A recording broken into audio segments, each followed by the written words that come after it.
Do you understand basic English syntax? Like, if I say this cat is pretty, I don't mean that all other cats aren't pretty. Oh, this bullshit.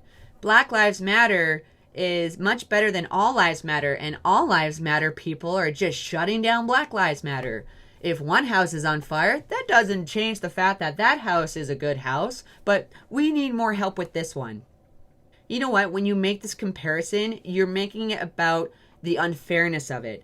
You're not focusing on the problem that Black Lives Matter is about, helping the black community.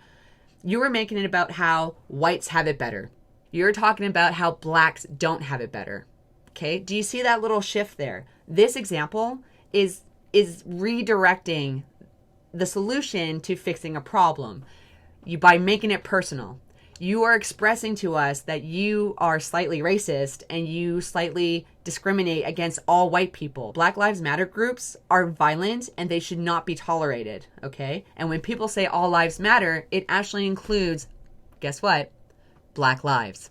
So, you know what? All lives do matter. You just have to work at it. Like, do you really not get why saying all lives matter in response to Black Lives Matter is not only racially insensitive, but just patently ridiculous? Yeah, just as the way that you probably think all white people are racist. So, I guess we're all being ridiculous, aren't we? Isn't it offensive to men to assume that a man could only ever want equality for women and therefore be comfortable with feminism as a whole in order to get laid? And that reduces us to beasts? If that was the case, wouldn't I attempt to get laid from my views instead of not ever trying that? It is pointless for men to call themselves feminists. Even in the definition, it is more leaning towards women's rights. And guess what? We have equal rights for women and men in Western society. Therefore, the movement of feminism is no longer relevant. I'm sorry to say this. You don't really have a fight anymore.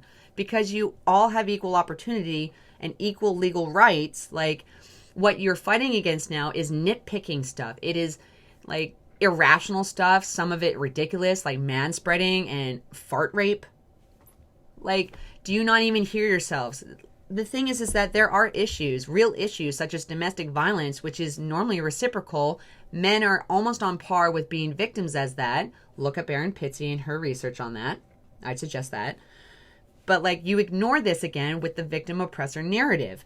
All women are suffering, all men benefit. Like, being a male feminist is really no point. A lot of them do try and get laid by women because they want the approval.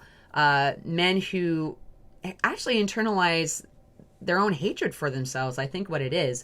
There was a few male feminists that I met who were just totally projecting their ideas and their emotions onto the world. Men have to be this way. Men are scum, blah, blah, blah. And this to me expresses insecurities with themselves. And they are trying to overcompensate that by labeling themselves with feminist to get the approval of women.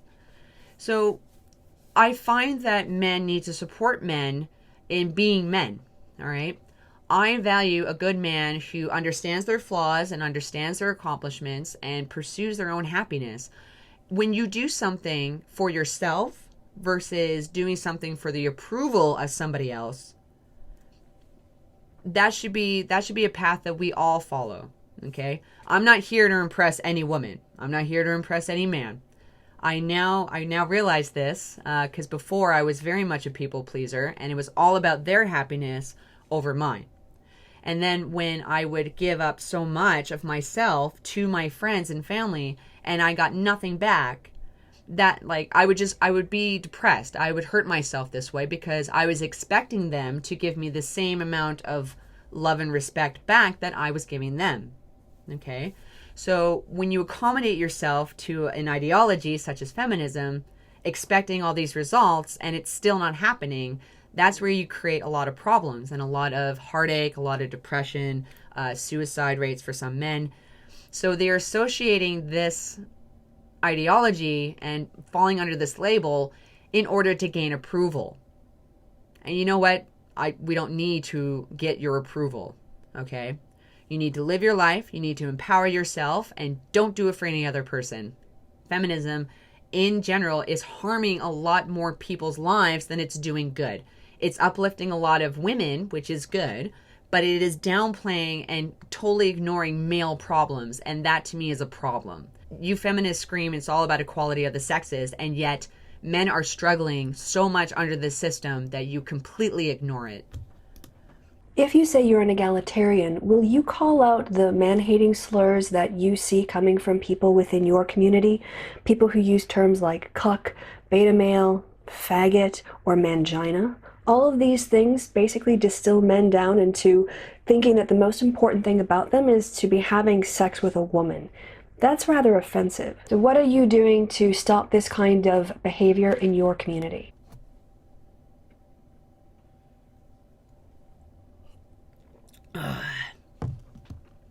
As a member of the LGBT community, stop being a faggot. Ooh, is that offensive? A gay person using the term faggot? Must be the same as offense that you would get from a black person using the word nigger now, isn't it? The thing is, as an egalitarian, I do call out some men who attack my girlfriends or attack my male friends. You know, you try and let them know about their destructive words and their destructive language. But the problem is that most people, as a human trait, will still make fun of you, will still criticize you, will still name call, okay? You see this a lot with children in elementary school and high school. Bullying is a thing, right? And we wish to minimize bullying, but that's based on the individual, okay? Me, when I debate online against feminists or men or women, whatever, I try not to use ad hominems to get my point across. I do try and talk to them in a reasonable manner. But there comes a point when you've explained so much in a civil manner and your opponent is still falling against shaming tactics and bullying themselves that you just say, well, fuck you, cunt. Like, we're done with this. Your side of the spectrum, feminists and SJWs, constantly berate men, constantly call them names as well. So what? We can't call you names back? That's hypocritical, okay? You're saying that you can get away with this behavior, but we can't. So words such as faggot, cuck, mangina, I've used it, but only as a means of defense when I keep getting put down or trying to be shut down with my points of views. So, you know, anytime an argument or a debate happens and your opponent is strictly focusing on ad hominems or bullying tactics, well, we're going to give it right back. And don't get upset when we do. What is the number of followers, the number of likes, the number of dislikes, the number of retweets, the number of subscribers, any of those numbers, any of those metrics? What have they got to do with the argument? Why even mention the number of followers you have? What difference does it make? It doesn't really matter how many followers you have, and you broadcasting how many likes your video has just stems from your own ego. You want to one-up somebody, and you want to be like, I have more followers than you do, so therefore I'm more right. Having a numerous amount of followers doesn't necessarily make you correct in your views, okay? And sometimes it's based on the personalities. We follow different people for many different reasons. I follow Dorkly, for instance, because he's comical and he has a gamer sense of humor and tackles really fun topics. So I follow him and he has millions of subscribers, let's say. Whereas another person I'll follow, like Dr. Randerbergham, who is a smaller channel out in the UK out there, and I love him for his brassness. I love him for his bluntness. So I will follow him because I like diversity. I like having these things. He has probably less followers than, say, Dorkly does. Does that mean that Dorkly is more successful? Does that mean that Dorkly has more to say with what his viewpoints are? No. We like being entertained. Okay, the internet is here for our entertainment. The more likes and followers you have based on your content, could be more comical, could be more creative, could be more artsy, and a lot of people tend to gravitate to those channels. The ones that deal with serious topics, such as this one, might not attract a lot of subscribers or likes because it's something that we have to now think about ourselves with, right? We have to think about our behaviors in the rest of society, whether or not we're racist or rapist. Like, nobody likes that because it makes us feel uncomfortable. Okay. So I to answer your question, I don't think it is important how many subscribers or likes you have. My goal is not for that. My goal is for civil discussion and to solve problems where solutions are needed. So that's my goal with these videos, my goal with my channel. So if I get bigger because of what I've said today, all the better. Why is it that you go on and fucking on about safe spaces and trigger warnings and delicate little flowers, but continue to hide behind your cartoon avatars and your childish pseudonyms? And whenever anyone calls you out on your sexist, racist, homophobic, bigoted rhetoric, you become the argument of your own scorn and are hashtag triggered, as they say. First off, trigger warnings are retarded. Second, safe spaces are for children and puppies. They are not for grown adults who are at university college level just about to go into the real world. Okay? We make fun of these things because you think that coddling people's emotions and their irrational fears is a good thing. We are trying to toughen you up, SJWs. We're trying to toughen up our students who are young adults about to enter into the real world. Why? Because those of us in the real world know what it's like. This is a world that will say no to you. This is a world that will throw hurdles at you and loops for you to jump through. Okay? So the sooner that a young person is exposed to that in small doses, the easier it'll be for them to tackle those problems when they arise. Safe spaces and trigger warnings treat these people like children still. And it's all about our feelings and we all want to feel good about ourselves and everyone's a winner. You get a participation ribbon for just showing up. That kind of mentality is coddling young adults instead of being independent, empowered, smart thinkers who are able to take care of themselves out in the real world. They will be reliant on the system. They'll be reliant on the government. They'll be reliant on their parents. They'll still stay in the basement of their parents up until they're 45. Like, who wants that? Okay? So we will make fun of trigger warnings. We do make fun of safe spaces because they are a ridiculous idea to how you focus on nothing but people's feelings. Okay? Stop focusing on the feelings of people and being offended and start thinking about real problems and about real issues, okay? Like taking care of yourself. Because I can guarantee you, a lot of people in the real world don't want to take care of your baggage, okay? Only you are responsible for your emotions, and only you are responsible for your own baggage, okay? Grow up. Are you willing to publicly acknowledge and admonish the massive amount of hatred, bullying, harassment, and intimidation that a lot of your fans infringe upon people? First off, we don't send our fans and our subscribers to go and bully you online, okay? We have no control over what other people do, all right? We just don't. You don't control your people, because if you do, you're implying that you're some sort of god and you have all control over how people act and think. You just don't, okay? So we don't lay that claim either. You guys don't understand that maybe a lot of the harassment and bullying that you may get is because people are frustrated at your ideas. You might have the wrong ideas, okay? You might be wrong. And a lot of people telling you this and you completely ignoring it just shows that you're so narrow-minded and have these blinders on that you're not listening to anybody else. Okay? We are trying to explain to you that your ideas are mistaken or downright lies or need adjustments to those ideas. But anytime anybody criticizes you or criticizes women, it's seen as an attack. So you personally make it a personal attack when a lot of us are just trying to tackle the situation and the topic at hand. And I don't mean these tiny disclaimers that you put under the description fold or flash for 2 seconds at the beginning of the video that you know nobody reads. I mean a public and ongoing anti-bullying stance. Or do you kind of like watching your fans go around harassing people and calling them slurs and telling them to kill themselves? You kind of like it, don't you? Again, you're assuming that we enjoy it. You're assuming that we instigate it.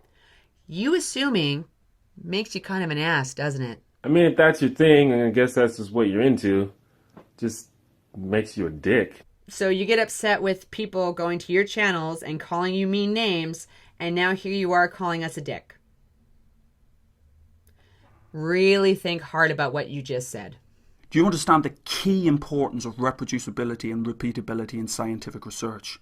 That simply going to Google Scholar, doing a 30-second search for keywords and pulling out the first paper you find that backs up your stance is not a particularly credible way to do research. That you have to have a much broader overview, to read the material, to follow the citations through, to look at the broad brush approach to a particular problem. You do realise that you're as much of a social justice warrior as those you critique. It's just that you espouse a different form of social justice, a rather less considerate, rather less forgiving, rather less kind form of social justice. I actually agree with you here. You made a good point. So the thing is, people have lives, and we can't just debate online all the time and have the best resources. A lot of us don't have the proper education or the proper debating skills that others do. So when it comes to online debates, you punch out the few articles and the few stats based on what you find online. Now, these are from normal people. They're not from experts, okay? An expert is somebody who goes to college or university to study one particular thing. So let's say the history of slavery all around the world.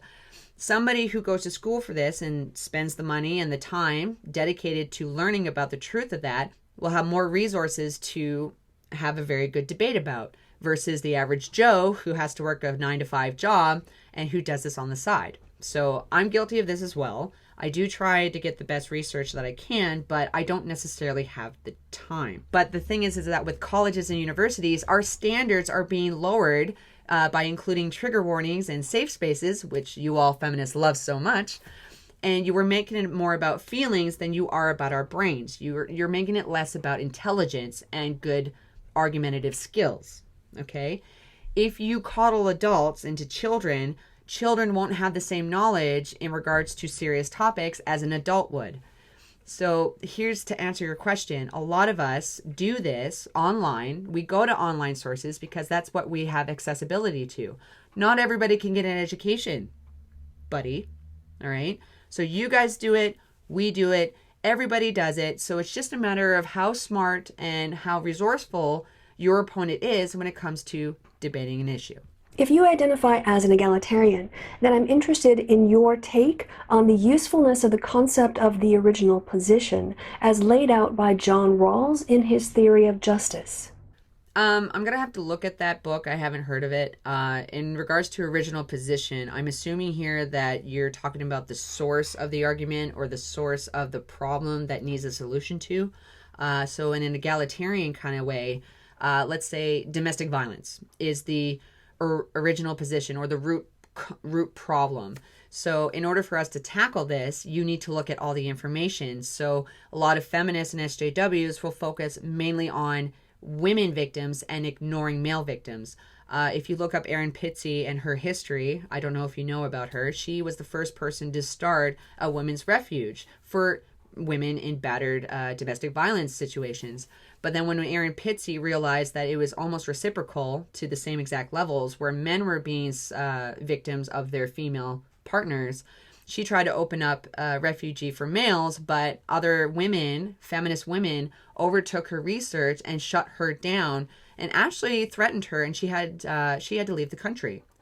So that tells me that feminism actually had a strong hold in regards to the narrative of what domestic violence entailed right from the get-go. They even attacked a woman who was more egalitarian and wanted to help solve the original position of domestic violence. So domestic violence is very reciprocal. It's to do with intimate partners.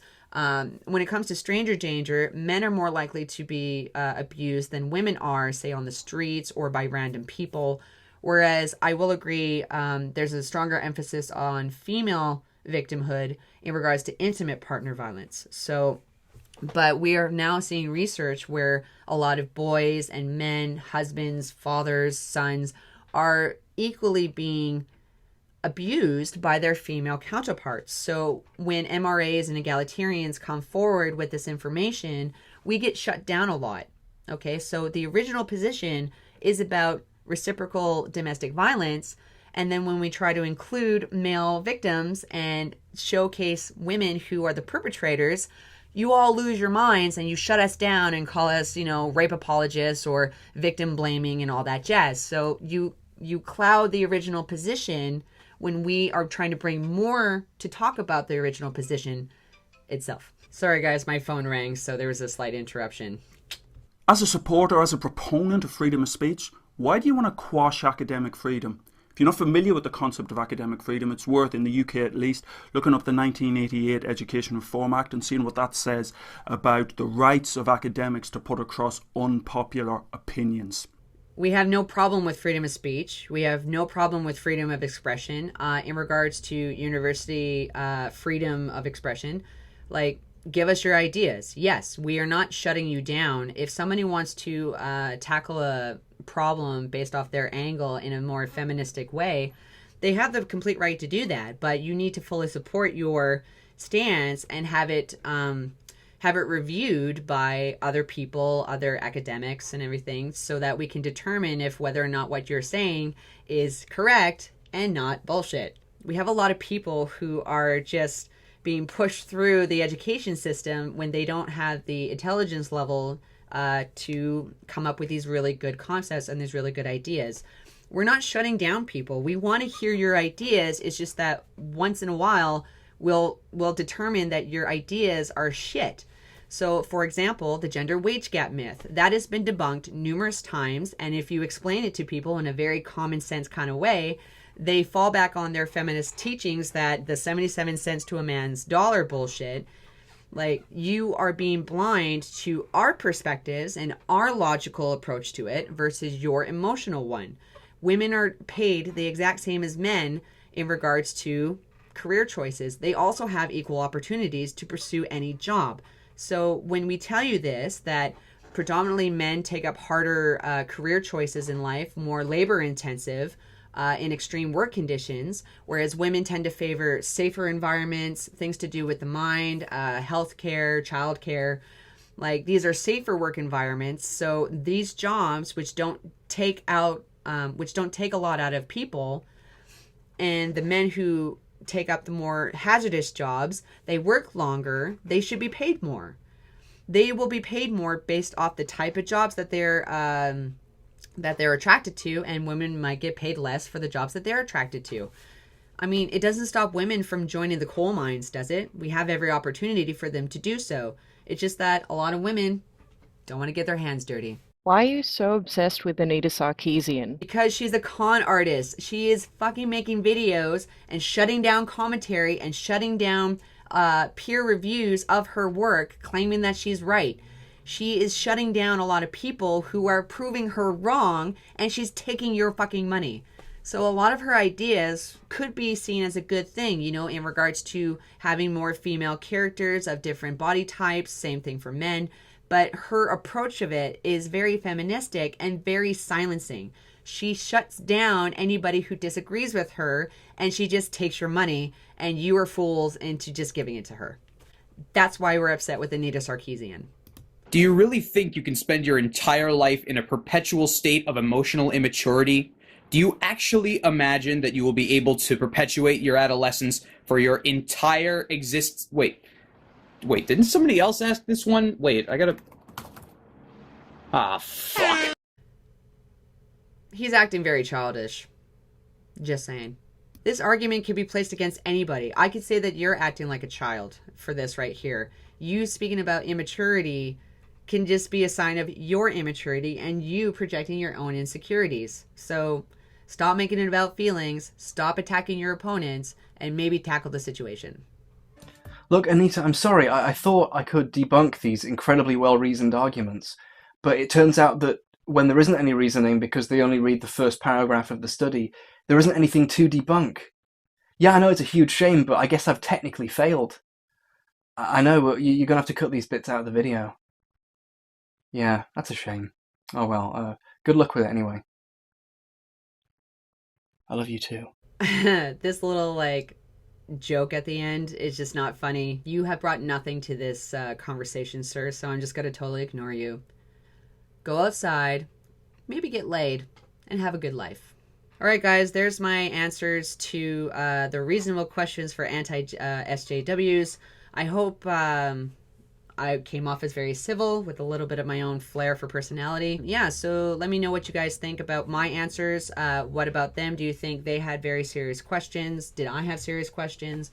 Let's get the dialogue rolling. And until then, you all take care of one another. Bye, guys.